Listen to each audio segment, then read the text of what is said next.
See, now I'm torn. Now I feel like a dickhead. Everybody has a right to a fair trial.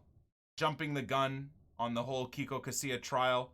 He just posted a tweet saying, "I feel truly sad and devastated by the accusations of making supposedly a racist comment during last September's match. Firstly, I want to express firmly that racism should not be tolerated, neither in football, sports, or any other field.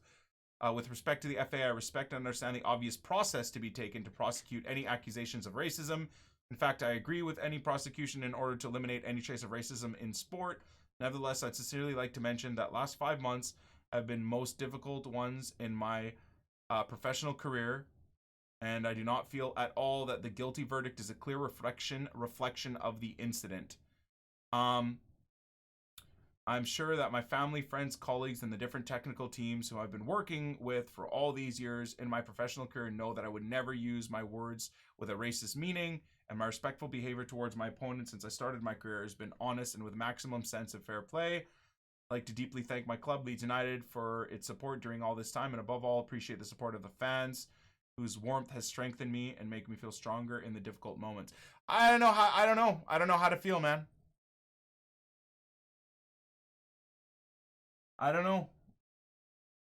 Like, the problem is without reading through the report, like, is it possible that during the heat of the moment in this thing, he just said, like, go fuck off or something like that? And because he basically speaks Spanish, it's just taken the wrong way? So, I don't know. Like, it's fucked. Again, in the heat of the moment, like, you just saying something stupid no matter what, like, doesn't necessarily make him a terrible person too, so I kind of feel bad just throwing him under the bus, if that makes sense.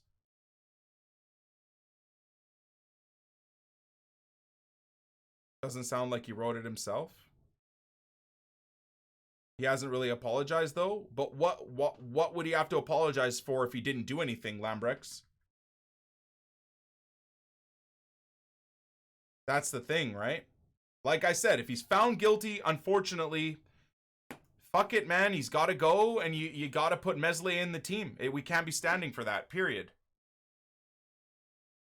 He has been found guilty. Well, that's the thing, though, right? Like, a few people have been mentioning it, he hasn't been found guilty. It's like he's been found guilty via probability, is basically what the report says. So, again, I kind of feel bad for kind of tossing the guy under the bus. Is it just a language barrier thing that happened?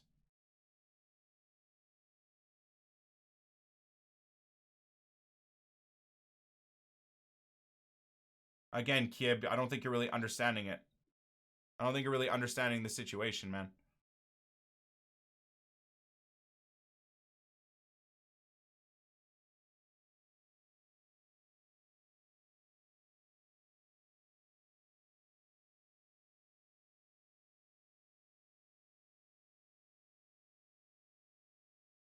Second chances are deserved, so he should have that opportunity. For sure, absolutely.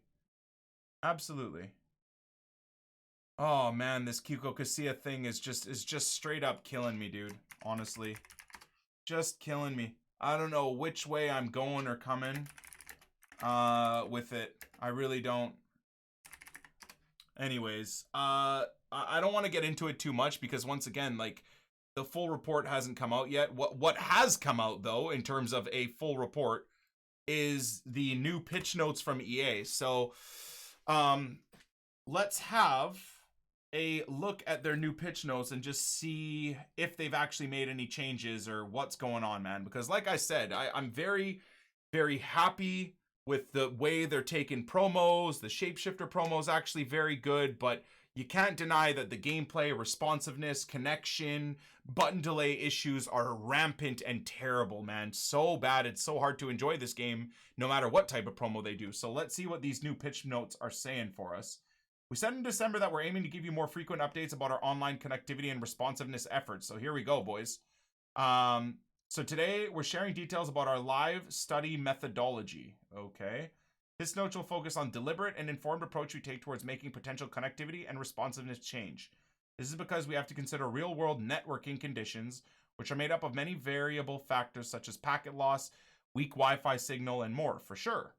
For sure. Definitely there's big problems with us with good internet coming up against someone with terrible internet on Wi-Fi, and they have to figure out how to balance that out. Unfortunately, as those software engineers discovered months ago for all of us, it looks like people with good internets are the ones that are punished by EA or by their coding. Before we jump into our live study, be sure to check out the previous pitch notes, which of course we've already covered. Live study methodology. When we make any online change or update, it affects millions of people, each with unique playing conditions. I.e., when we try to fix these issues, it affects a large base of our casuals, which might not have very good internet. That's just facts.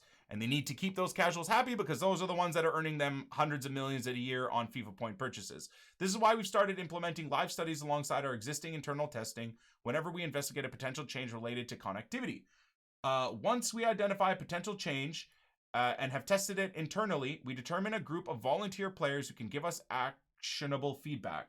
These players play the game with a potential change in effect for a period of time. They let us know everything about their experience, and their matches give us valuable real-world data to analyze. Although our internal investigations are able to simulate countless network scenarios, it's always helpful to look at real-world data as well. Live studies greatly assist our ability to make informed decisions regarding future connectivity and responsiveness changes. We're very fortunate to have so many players who want to participate and share their experiences with us. One thing that's important to consider, though, is that our live study approach has to be deliberate in order to work effectively. You can think of this like any real-world study. They take time to generate actionable results. We look to make large-scale changes when we're certain of their long-term effects. And this certainty comes from internal testing data and player feedback. Okay. God, EA, where are we going with this? Current studies and next steps. We're currently running a live study for small back-end changes related to button responsiveness. I mean, this is obviously promising. It's just whether or not they actually do something about it, which we need to measure the real-world impact of. In the coming weeks, we'll be adding an in-game button overlay for a select number of players we are partnering with. Okay. Is this like a controller reaction? What if the controller reaction is just as delayed, though, as the actual in-game delay? Anyways, whatever. I don't know if that is. Note that this is an in-progress screenshot of the in-game button overlay, and it's subject to change. Okay? With this button overlay, we want to let players see their inputs in real time, but also the impact the connection with the servers has on those inputs. This also helps us that, I mean, that's good. That's basically like a look, what this is here is this is a controller on the screen. Content creators have been feeding EA this data for years now.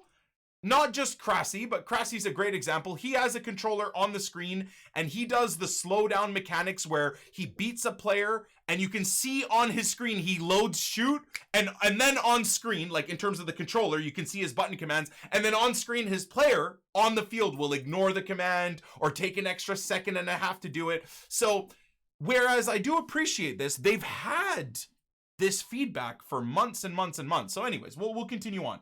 With this button overlay, we want to let players see the inputs in real time, but also the impact of connection. This will also help us analyze, this is the end? This also helps us analyze matches more efficiently since we can get clips of players sharing their experience and raw input. We'll have more to share about the results of the button overlay live study in the future. Pitchnotes is focused on our live study methodology, but keep in mind this is only part of our overall connectivity responsiveness efforts. Hey guys, if this is only part of your overall connectivity and responsiveness efforts, why didn't you go into detail about what the rest of it is?